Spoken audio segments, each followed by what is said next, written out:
성도 여러분들 반갑습니다. 다 평안하시죠? 늘 기도하고 지원하고 있습니다. 용기 내시기를 바랍니다.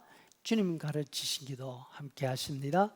하늘에 계신 우리 아버지의 이름을 거룩하게 하시며 아버지의 나라가 오게 하시며 아버지의 뜻이 하늘에서와 같이 땅에서도 이루어지게 하소서.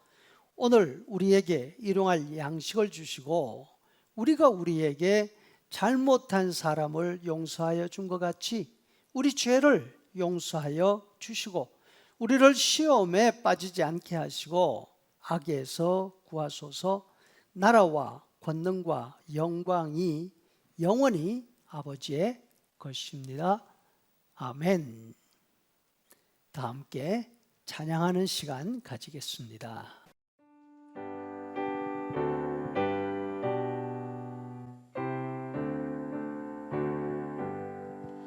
그 어린 주 예수 늘 자리 없어 그 귀하신 몸이 고요에 있네. 저 하늘의 별들 반짝이는데 그 어린 주 예수 골 위에 자네. 저 육축 소리에 아기 잠깨나 그 순하신 예수 오시지 않네.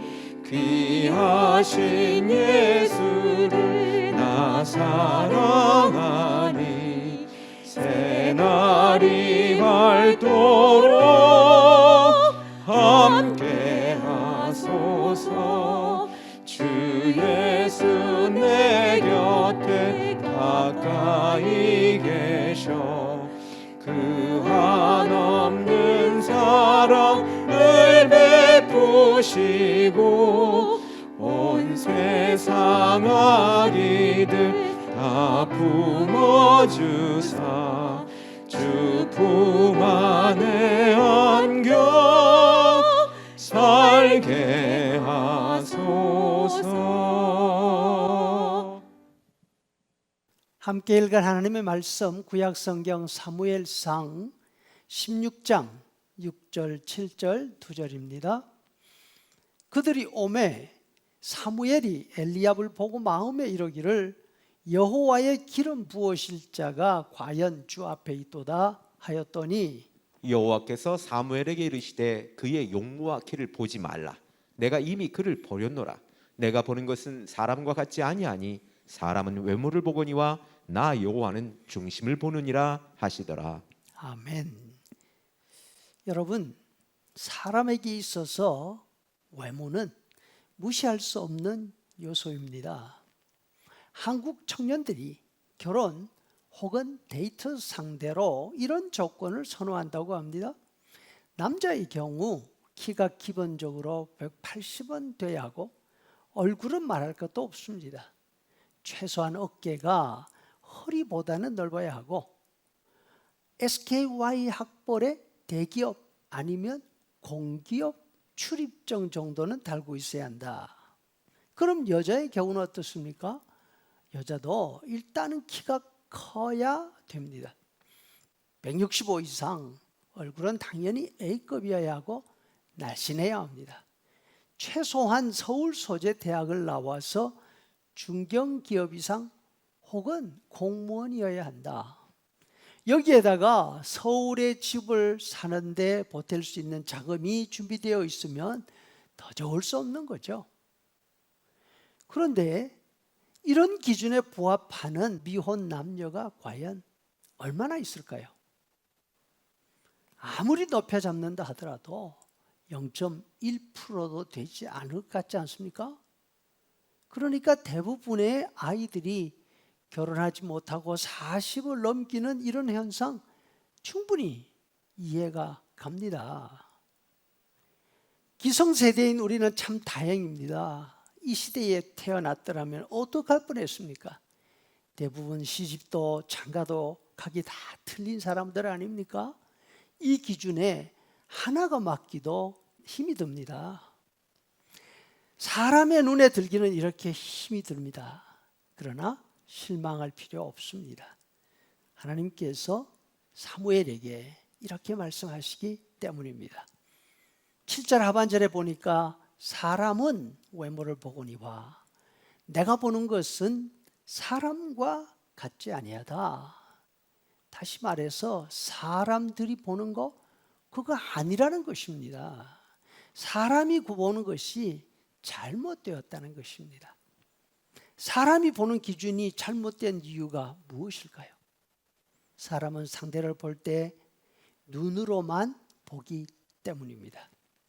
겉으로 드러난 조건을 따라 판단하기 때문에 그 속을 알지를 못합니다.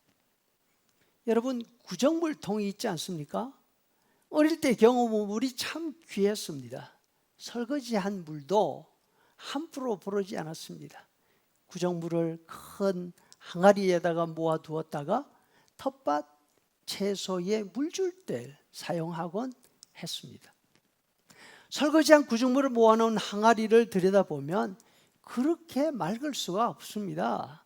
얼굴이 다 비칠 정도 아닙니까? 그런데 그걸 그대로 밀었다가는 낭패를 당합니다. 막대기를 한번 휘휘 저어보면 그 속에 있는 온갖 지저분한 쓰레기들이 다 올라옵니다. 구역질이 날 정도입니다.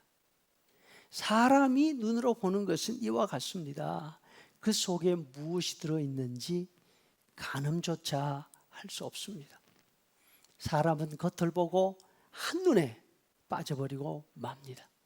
이거는 우리만 그런 것이 아닙니다. 하나님의 사람 사무엘의 경우도 마찬가지였습니다. 사무엘은 상대방의 키에 그냥 넘어가는 경향이 있습니다. 그가 처음 사울을 보았을 때도 그 키를 보고 그냥 빠지고 말았습니다. 왜냐하면 사울은 보통 사람보다 어깨 하나가 더 있을 정도로 장대했거든요. 그 모습을 보고 사무엘이 백성들에게 이렇게 말을 합니다. 사무엘상 10장 24절 너 이거 보느냐? 너 봤어? 이렇게 한 거죠. 이스라엘 중에 이런 인물은 없다. 사울을 대신해서 왕이 될 사람을 찾기 위해서 이제 베들레헴 이새의 집에 왔습니다. 이새는 다윗의 아버지입니다.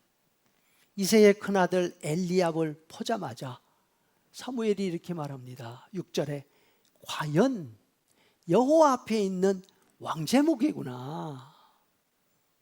사무엘이 왜 이렇게 엘리압에게 푹 빠졌습니까?